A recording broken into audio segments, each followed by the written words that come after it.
Buenos días, estimados oyentes. Mi nombre es Ricardo Prado, alumno de la Maestría en Derecho Tributario de la Universidad Santa María. Lo que nos convoca el día de hoy es el Seminario de Planificación Fiscal 2, a cargo del docente Joan Rondón, quien nos ha encomendado efectuar un análisis del sistema tributario de la República Federativa de Brasil. Sin embargo, antes de profundizar en el referido análisis, debemos conocer una serie de generalidades sobre este país. En primer término, debemos abordar lo que es su ubicación geográfica. La República Federativa del Brasil se encuentra dentro del continente americano y constituye frontera con casi todos los países de la región, exceptuando a Chile y a Ecuador.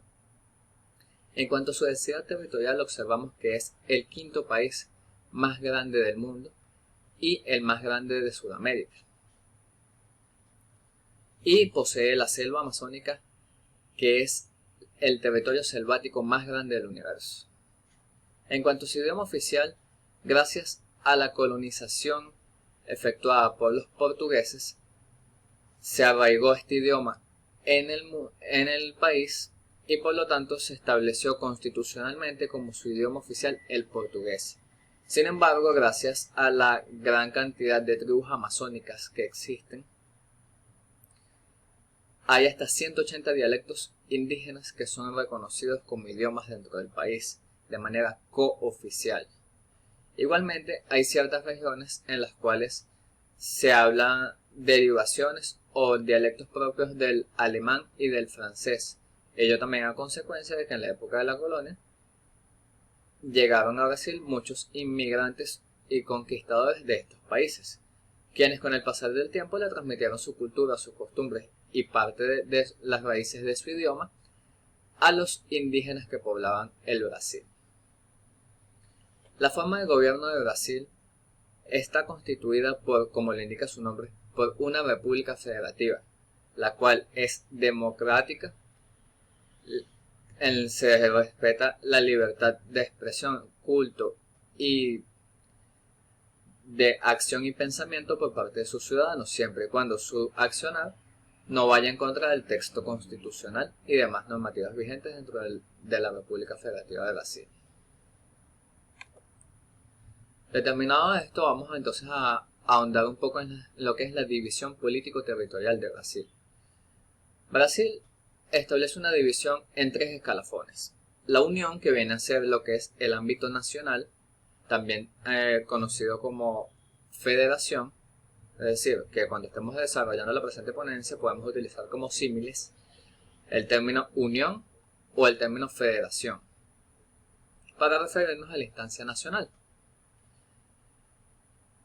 Igualmente están los estados y el Distrito Federal, que en Brasil está compuesto por 26 estados y un Distrito Federal como la segunda instancia gubernamental. Y en el último renglón tenemos a los más de 5.500 municipios que comportan a la República de Brasil. Entonces, hay una línea estructural en la cual en el primer escalafón está la unión o federación, en el segundo los estados y el Distrito Federal, y por último los municipios.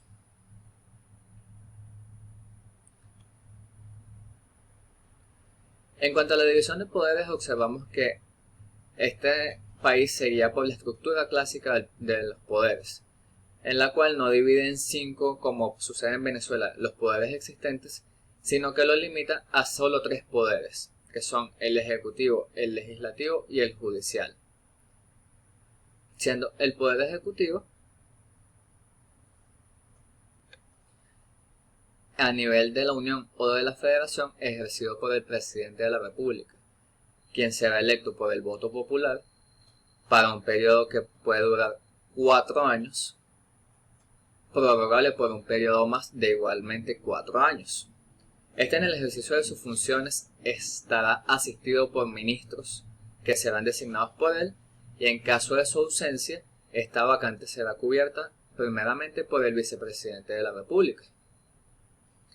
Igualmente, además de la dirección del Estado, el presidente de la República es el jefe de gobierno y jefe de las Fuerzas Armadas. En el renglón de los estados, el ejecutivo es dirigido por los gobernadores, quienes, al igual que el presidente de la República, podrán designar una serie de autoridades dentro de su instancia gubernamental que lo asistirán en el cumplimiento de sus funciones. Su periodo también es de 4 años, con derecho a reelección única y exclusivamente por un periodo igual de 4 años. A instancia municipal sucede exactamente lo mismo. Los alcaldes son electos por voto popular para periodos de 4 años con posibilidad de reelección igualmente por 4 años más. Determinado esto, entonces, ahondemos un poco en lo que es el poder legislativo. Al igual que el poder ejecutivo, el legislativo se encuentra presente en las 3 esferas gubernamentales, es decir, a nivel de la Unión, a nivel de los estados y a nivel municipal. A instancia de la Federación, quien ejerce el poder legislativo es el Congreso Nacional, el cual es bicameral y se encuentra constituido por una Cámara de Diputados y el Senado Nacional. Esta instancia se va a encargar de establecer el marco legislativo y normativo de todas las competencias que tenga la Federación. Igualmente sucede a nivel de los estados y de los municipios, donde el poder legislativo única y exclusivamente puede abarcar las competencias que le son otorgadas a la instancia gubernamental de la que dependen por vía constitucional. Es decir, la Unión, a través de su instancia legislativa, que es, tal como dijimos anteriormente, el Congreso Nacional, no puede legislar sobre materias competencias de un municipio. Y viceversa, un municipio no puede legislar sobre materias que son competencia exclusiva de la Unión. Debe respetarse lo establecido respecto a estas competencias en la Constitución Federal del año 1988, actualmente vigente con diversas reformas en la República Federativa de Brasil. Determinado esto, vamos entonces a ahondar un poco más en lo que es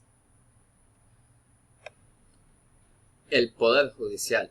El Poder Judicial se encuentra presente solo en 2 de las instancias gubernamentales del país, que es el ámbito de la Unión y en el ámbito de los estados. En consecuencia, no existen tribunales de municipio dentro de la República Federativa de Brasil.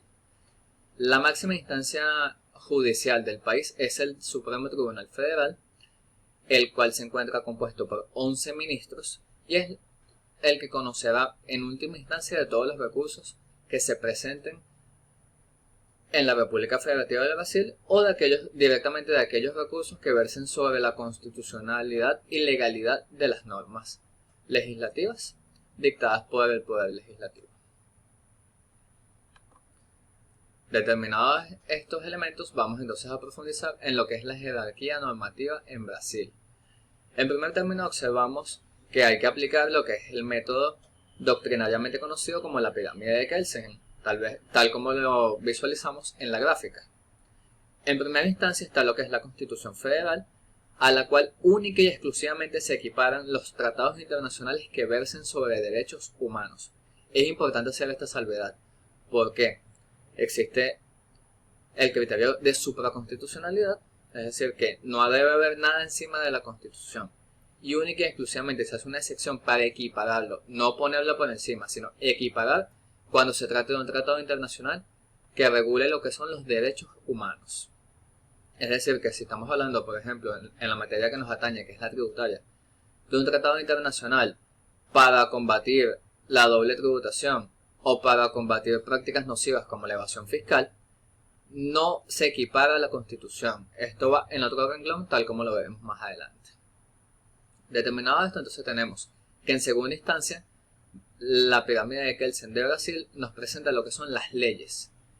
Es importante destacar en este caso que no hace una distinción entre leyes orgánicas, leyes ordinarias o leyes especiales. Simple y llanamente nos habla de leyes en el segundo escalafón de la pirámide de Kelsen.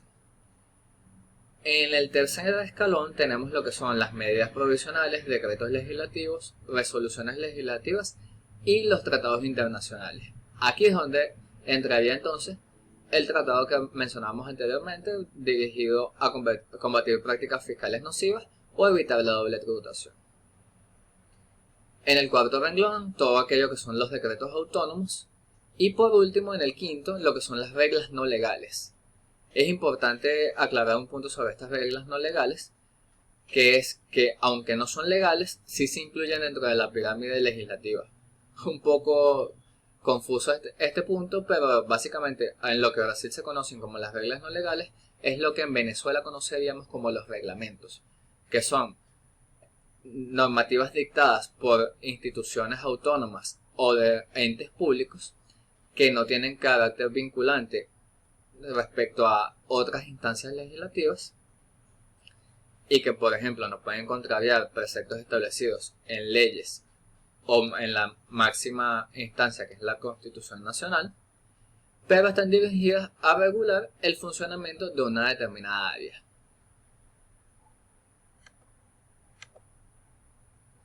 Determinado esto, pasemos entonces a lo que es directamente ya la actividad financiera del Estado. Para ello vamos a analizar un poco lo que son las principales políticas públicas aplicadas por la República Federativa de Brasil. En principio observamos que los elementos más importantes vienen dados por la política económica y la política fiscal. La política económica de Brasil desde sus inicios fue bastante lineal, bastante estable. Se establecía un sistema económico el cual era muy cerrado y simple y llanamente subsistía por la actividad agrícola. Sin embargo, desde la institución del Mercosur a mediados de 1980,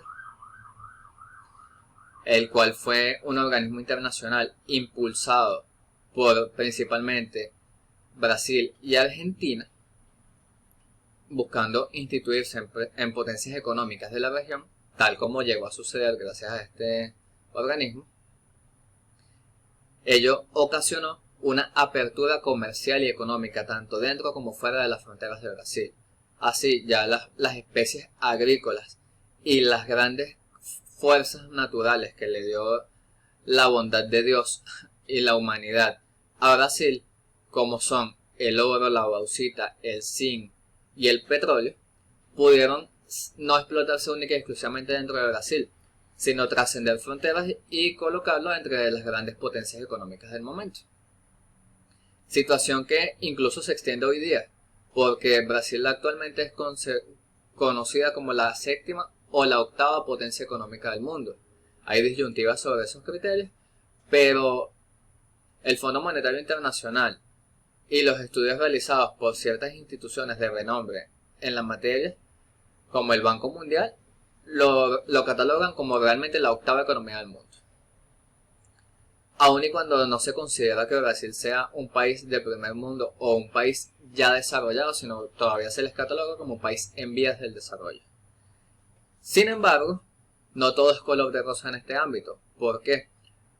Porque desde inicios del siglo XXI se ha vivido una ola de desestabilizaciones tanto en el ámbito social como político que han afectado a la economía brasileña, aunado a otros factores externos, como por ejemplo lo complejo de su sistema tributario, tal y como lo veremos más adelante. Sin embargo, vamos entonces a referirnos un poco a lo que es el ámbito político. Desde inicios del siglo XXI, Brasil ha tenido varios presidentes, entre ellos Luis Ignacio Lula da Silva, Dilma Rousseff, Michel Temer y el actual Jair Bolsonaro. Vemos que son en 20 años 4 presidentes. Tomando en cuenta lo que anteriormente dijimos de que el periodo gubernamental normalmente es de 4 años, pareciera estar bien.